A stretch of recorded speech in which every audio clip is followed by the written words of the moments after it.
So, keeping with the theme of trains, this movie was quite the ride of emotions. We're going to be talking about the new Demon Slayer movie, Mugen Train.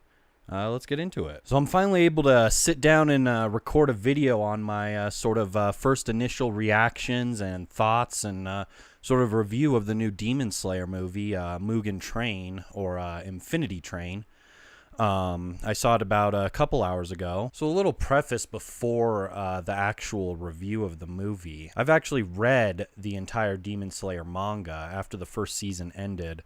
I shortly afterwards picked up the manga because I couldn't wait. I saw, at the end of the first season, they teased that, they were going to be releasing the movie soon, and I just couldn't help myself, and I ended up reading the manga and getting caught up to wherever they were at currently. They hadn't finished it yet, but I've currently finished the manga back when the last chapter was released. I think that was that might have been back in, I think, 2019 even. Maybe it was 2020. 2020 was sort of a blur for me, so it may have ended in 2020, but I think it was 2019. Regardless, going into the movie, therefore, I sort of knew what was going to happen, like sort of all the main beats that was the movie was going to cover. It was going to cover just the one story arc of the Infinity Train. But man, even so, even knowing what was going to happen, this was like I said, just quite the emotional ride.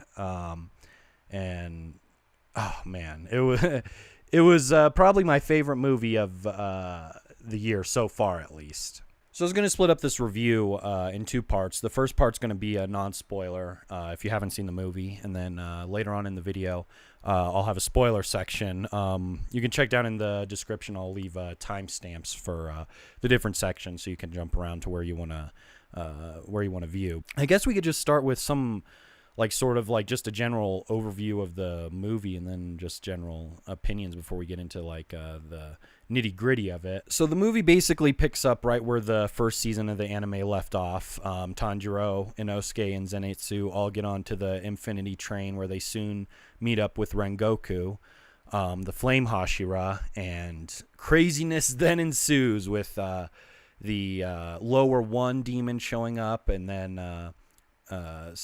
other just craziness that happens later on in the movie. I would say that you'd probably have to see the first season to sort of understand what's going on. Like, I'm sure if you haven't seen the first season, it would be like a fine, just sort of like, there's some, good action scenes, some good emotional moments, but the overall story, you probably won't really get it. There'll actually definitely be points where you're like confused as what's happening. So you definitely need to see the first season of Demon Slayer to see the movie, which sort of makes sense since the movie's just a continuation of the story. But overall, even if you haven't seen the first season of the anime, I think you could still enjoy this movie. But if you've seen the first season and you like Demon Slayer, then I think you're definitely going to love this movie. I sure did. If you're someone who doesn't like Demon Slayer, because I know there's, quite a few people who don't like Demon Slayer, this movie probably isn't going to win you over.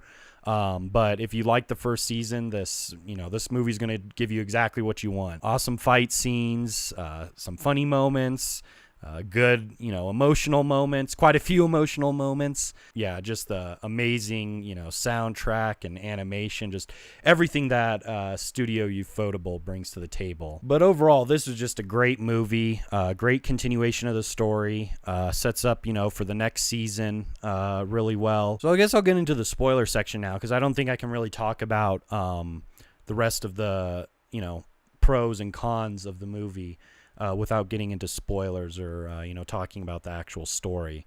So starting off with the pros, obviously the first thing that you have to mention with anything Studio Ufotable is the animation. It's just top notch.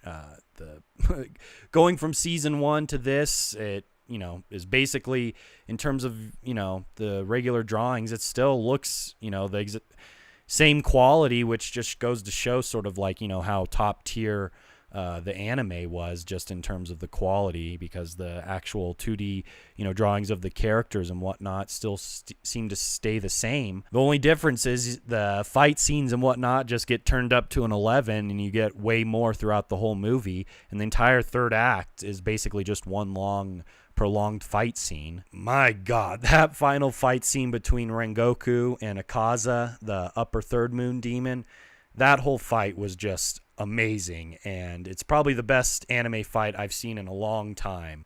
But man, the OST and score, they just were amazing as well. They, did everything they were supposed to. In the fight scenes, it got you all hyped up. In the emotional, sad scenes, it made you cry. The final fight with Rengoku and Akaza, at first, when the score first came in, I wasn't sure about it, but probably 2 minutes into the fight, I was in love with it, and it just was totally unique and it was seemed like a sort of new age sort of soundtrack for a fight scene that I haven't. It was pretty unique. It was really cool. Another thing that the movie did really well was the emotional moments. I thought everything to deal with Rengoku and Tanjiro and their dreams and sort of their past was just really moving. There were several times throughout the movie where I was tearing up. I got the watery eyes. Pretty much any time we had Rengoku flashbacks or story, it was just his backstory was just amazing, and it sort of cemented right now that he's my favorite Hashira. That'll probably change going forward for my manga readers out there, but for where we are in the story right now, he passed Gyu in terms of the favorite Hashira after this movie, with just his backstory and learning what he fights for. Just everything about Rengoku was just it sort of made the movie. The movie sort of was obviously it's about Tanjiro and the gang, but Rengoku was the star of it. But yeah, everything with Tanjiro and his family, and sort of the message that the movie was getting across, with Tanjiro having to sort of confront his idealized dream of how he would have dreamed for his family and his life to be, but that's not the reality that he lives in, and he sort of has to face that and realize that he can't live in the dream world that the lower moon, I think his name's Enmu, the lower one demon, puts him in. He has to break out of that by committing suicide over and over, which I actually had forgotten that part from when I had first initially read this arc in the manga.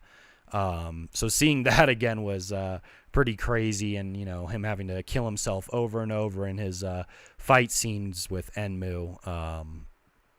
I'm not sure if I've seen that in any sort of entertainment before, so that was very interesting to see. I also like the stuff with Inosuke, Zenitsu, and Nezuko. They weren't...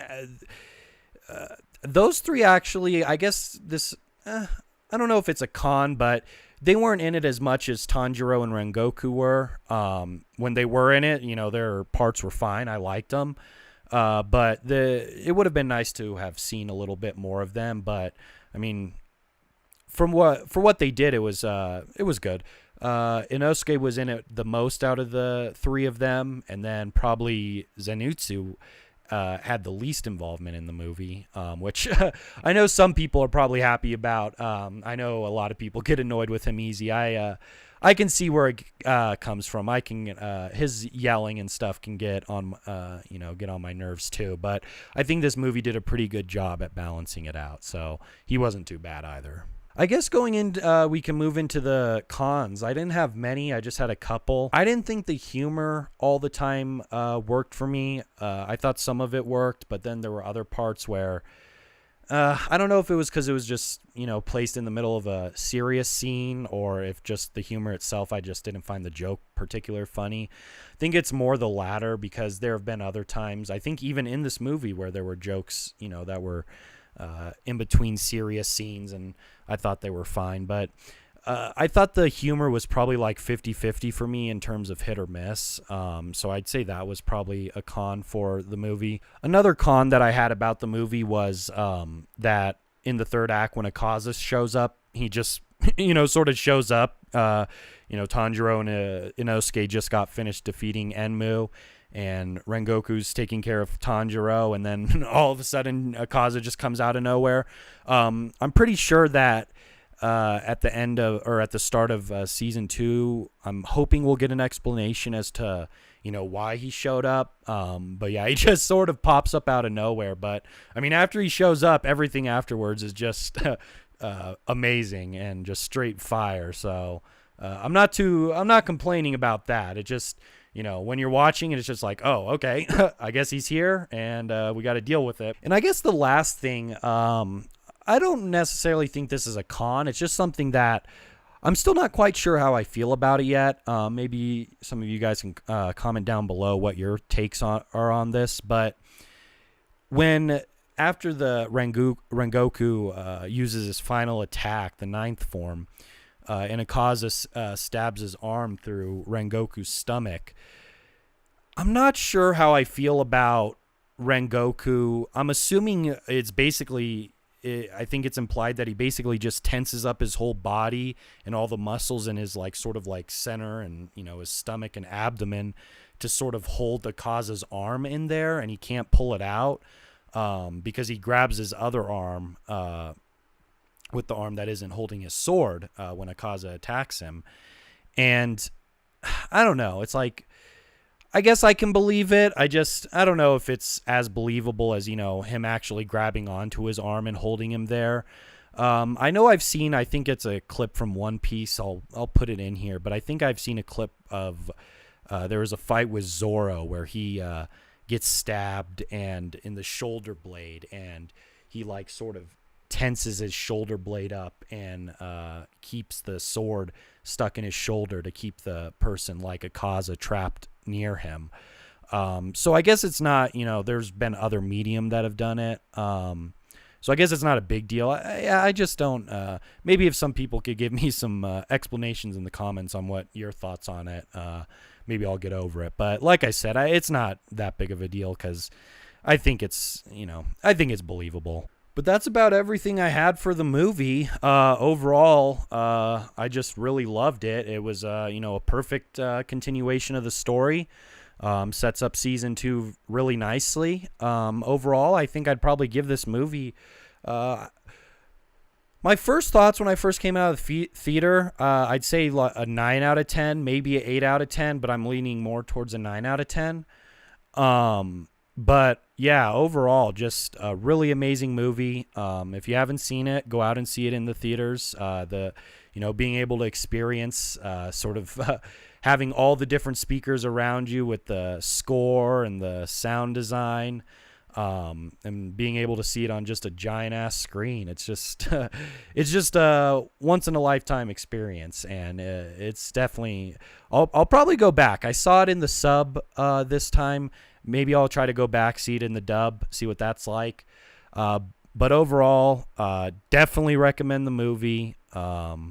Yeah. So this has been my initial thoughts and reaction and review to the new Demon Slayer Mugen Train. If you had any problems with what I had, comment down below. Let me know how you thought about the movie or what you didn't like about my review. If you did like the review, if you could give it a thumbs up, that'd be much appreciated. But this has been the Blind Koala. Until next time.